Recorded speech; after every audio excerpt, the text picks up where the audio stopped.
നെടുങ്കണ്ടത്തിനടുത്ത് കല്ലാറിലെ മലമുകളിൽ പ്രകൃതിയുടെ മടിത്തട്ടിൽ വേറിട്ടൊരു ജീവിതം നയിക്കുകയാണ് 70 പിന്നിട്ട സുധാകരൻ നായർ. പ്രാകൃതം എന്ന് പേരിട്ടിരിക്കുന്ന തൻ്റെ കുന്നിൻ മുകളിലെ വീടും 65 സെന്റ് സ്ഥലവും പൂർണ്ണമായി പ്രകൃതിയോട് ഇണങ്ങി നിൽക്കുന്ന രീതിയിലാണ് അദ്ദേഹം സംരക്ഷിച്ചു പോരുന്നത്. വേറിട്ട പ്രകൃതി സംരക്ഷണത്തിന്റെ ആ കാഴ്ചയിലേക്ക്. ലളിതമായ ജീവിതശൈലിയും പ്രകൃതി സ്നേഹവുമാണ് സുധാകരൻ നായരുടെ മുഖമുദ്ര. വിസ്തൃതമായ ഈ ഭൂമിയിൽ 600ഓളം മരങ്ങളും 350ഓളം പഴവർഗ്ഗ ചെടികളുമാണ് ഇദ്ദേഹം നട്ടുപിടിപ്പിച്ചു പരിപാലിക്കുന്നത്. കോൺക്രീറ്റ് കാടുകൾക്ക് നടുവിൽ പ്രകൃതിയെ തൊട്ടറിഞ്ഞ് ജീവിക്കാൻ ആഗ്രഹിക്കുന്നവർക്ക് വലിയൊരു മാതൃകയാണ് ഈ പച്ചത്തുരുത്ത്. കേന്ദ്ര സർക്കാർ സർവീസിൽ നിന്ന് വിരമിച്ചതിന് ശേഷമാണ് സുധാകരൻ നായർ തന്റെ ജീവിതശൈലിയിൽ വലിയൊരു മാറ്റം കൊണ്ടുവരുന്നത്. ഔദ്യോഗിക ജീവിതത്തിന് ശേഷം ഇന്ത്യയിലുടനീളം യാത്ര ചെയ്ത ഇദ്ദേഹം വൈവിധ്യമാർന്ന സംസ്കാരങ്ങളെയും പ്രകൃതി ദൃശ്യങ്ങളെയും അടുത്തു കണ്ടറിഞ്ഞു.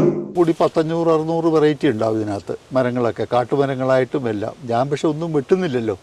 നമ്മൾ പ്രകൃതിയായിട്ട് ഇങ്ങനെ അറ്റാച്ച് ചെയ്തൊരു ജീവിതം, ആ ഒരു രസം. ഇങ്ങനെ നാട്ടിലൊക്കെ പോയി കഴിഞ്ഞാൽ നാട്ടിൽ വീടുണ്ട്, സ്ഥലമുണ്ട്. പക്ഷെ അവിടെ പോയി മതിൽക്കെട്ടിലിരിക്കണ്ടേ.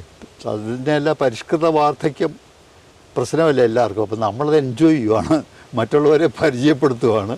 ഇങ്ങനെയും ജീവിക്കാം. കല്ലാർ പട്ടം കോളനിയിൽ ജനിച്ചു വളർന്ന ഇദ്ദേഹത്തിന്റെ കുടുംബം ഇപ്പോൾ ആറന്മുള ആറാട്ടുപുഴയിലാണ് താമസിക്കുന്നത്. എന്നാൽ പ്രകൃതിയോടുള്ള ആഴത്തിലുള്ള സ്നേഹം കൊണ്ട് കല്ലാർ മലമുകളിൽ താൻ നിർമ്മിച്ച പാർപ്പിടത്തിൽ വർഷത്തിലധികവും ഇദ്ദേഹം താമസിക്കും. 30ഓളം ഞാവൽ മരങ്ങൾ ഈ കൃഷിയിടത്തിലുണ്ട്. പക്ഷികളാണ് ഇവിടുത്തെ പഴങ്ങളുടെ വിളവെടുപ്പുക.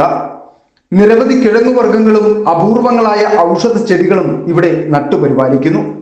വിരമിക്കൽ ജീവിതം വിരസമാക്കാതെ കാർഷിക ജോലികൾക്കും പുസ്തക വായനയ്ക്കുമാണ് ഇദ്ദേഹം സമയം നീക്കിവെക്കുന്നത്. മണ്ണിൽ അധ്വാനിക്കുന്നതിലൂടെ ലഭിക്കുന്ന സംതൃപ്തിയും പുസ്തകങ്ങളിൽ നിന്നുള്ള അറിവും ചേരുമ്പോൾ തന്റെ ജീവിതം പൂർണ്ണമാകുന്നുവെന്ന് ഇദ്ദേഹം വിശ്വസിക്കുന്നു. വാണിജ്യ ലാഭങ്ങൾക്കപ്പുറം പ്രകൃതിയെ അതേപടി നിലനിർത്തുവാനും വരും തലമുറയ്ക്ക് പച്ചപ്പിന്റെ പ്രാധാന്യം കാണിച്ചു കൊടുക്കുവാനുമുള്ള ഇദ്ദേഹത്തിന്റെ ശ്രമം ഏറെ പ്രശംസനീയമാണ്. ഒപ്പം മറ്റൊരു വലിയ മാതൃകയും. City vision, Nedumkandam.